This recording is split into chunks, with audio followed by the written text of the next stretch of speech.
Why are New Year's resolutions a thing?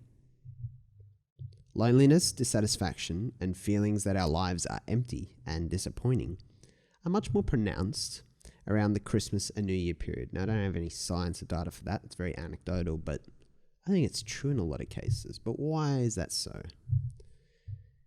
Answer.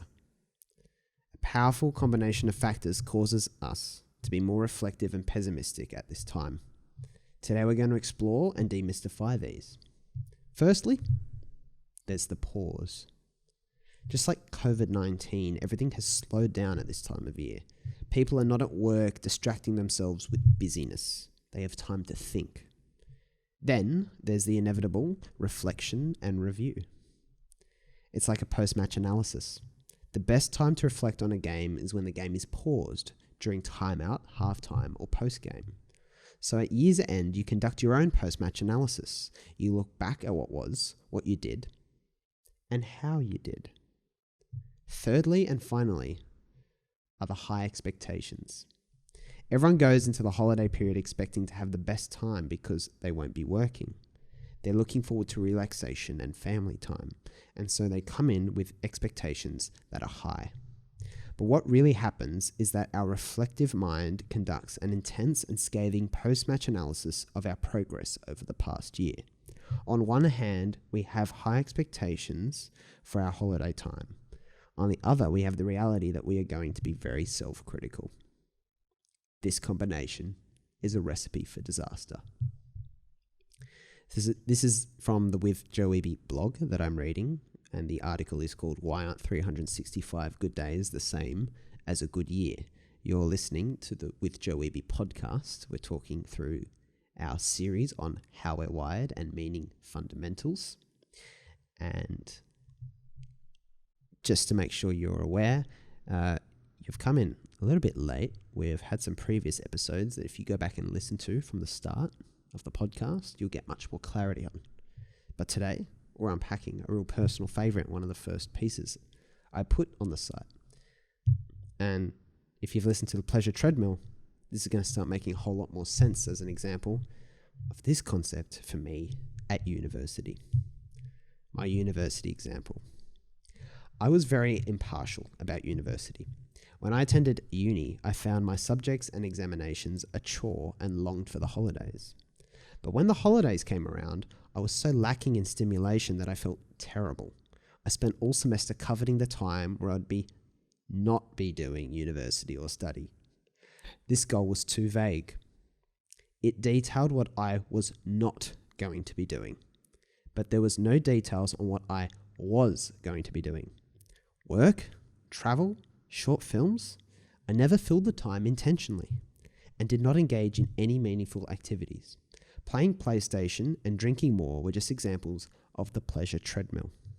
The problem with Christmas and New Year's is that there are few worse feelings than feeling terrible when you expect to be feeling good. 3 powerful factors: the pause, the reflection and review, then finally, our high expectations. The combination of these fuels a naive New Year's resolution in January that we've forgotten about by February. 365 good days are not the same as a good year. If I wake up tomorrow and get to spend the day however I want, what would I choose to do? Perhaps I'd sleep until 11:30, then watch some Netflix, and go to a friend's place to start a long drinking and partying session. That might be fun every once in a blue moon. But when you look back over a week, a month, a quarter, or a whole year doing this, most of us will feel pretty unfulfilled, pretty dirty on ourselves. Remember, most importantly, the distinction between pleasure and fulfillment, which is explained in the pleasure treadmill. If we get to plan a fun day, it will be filled with pleasurable activities. If we get to plan a year, we focus less on fun and a bit more on fulfillment. Even my brother, king of the introverts. My brother is king of the introverts. I love this because he is my test subject for my craziest ideas about how we're wired. When COVID-19 sent us all home, he was in his element. He got to spend all day indulging in Nintendo Switch, Japanese anime, and YouTube. He didn't need to leave the house. Life was great. I was somewhat surprised a month or two into him, of all people, toying up the idea of participating in a digital detox. So, no matter who you are, a life on the pleasure treadmill is not likely to be good enough. Take it from my brother, the king of the introverts. An antidote to New Year's resolutions. Step 1, MVL. Always MVL, the minimum viable lifestyle. Step 2, keep your MVL in mind every day, especially when you reach Christmas and New Year's Eve.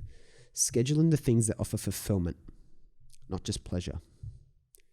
And to quote the great Dr. Zeus, you're off to great places. Today is your day. Your mountain is waiting. So, get on your way. This piece, I have so many personal favorites from the site. This is a really early one, but a really clear one. It's really practical. And I would come to the end of every year and just feel shit. So down and so disappointed in myself.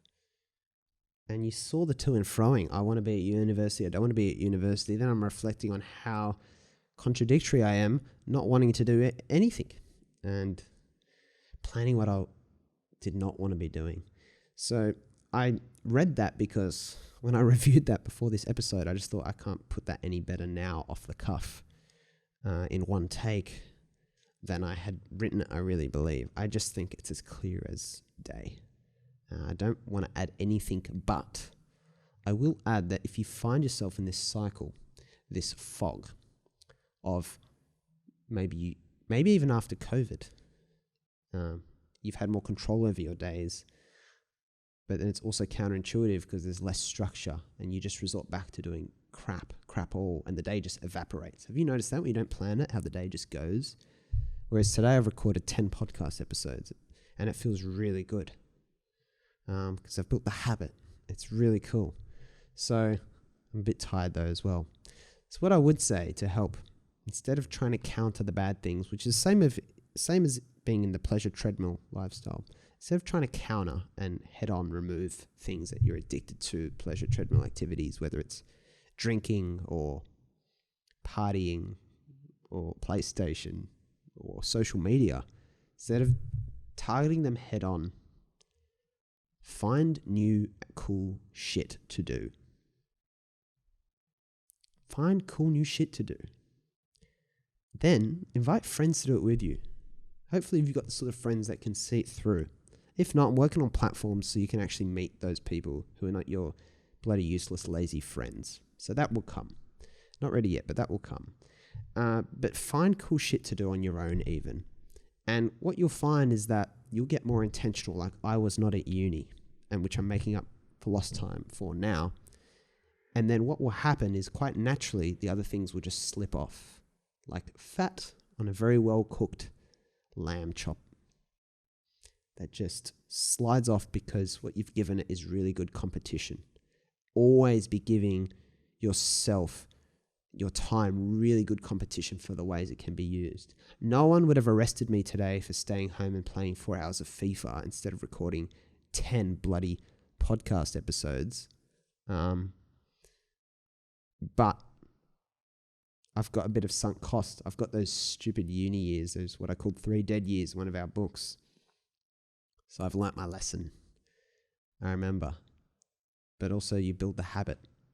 You have a good thing competing for your time. You have something worthwhile doing. That gives you that self-discipline. Makes it real easy once you find the right cool things. Do cool shit, which is the title of a book by Mickey Agrawal, but just do it. Simple. But yeah, thank you very much, guys. That's the blog piece. It's all been written there. You can sign up there if you need to get any of these blog pieces or the podcast episodes linked in there via email. They come in the order that I intended you to kind of hear them, ideally. I think it makes it more powerful if you go back to the start or if you get the emails. But apart from that, thank you again for joining me, for digesting these ideas. And remember to make this accessible to your friends, right? If you think of someone who can benefit from this, share it with them. right? There's nothing you lose, because the best way to open 1,000 doors for you is to concentrate on opening doors for others. Thank you for listening to the With Joe Wehbe podcast. I'll speak to you again tomorrow.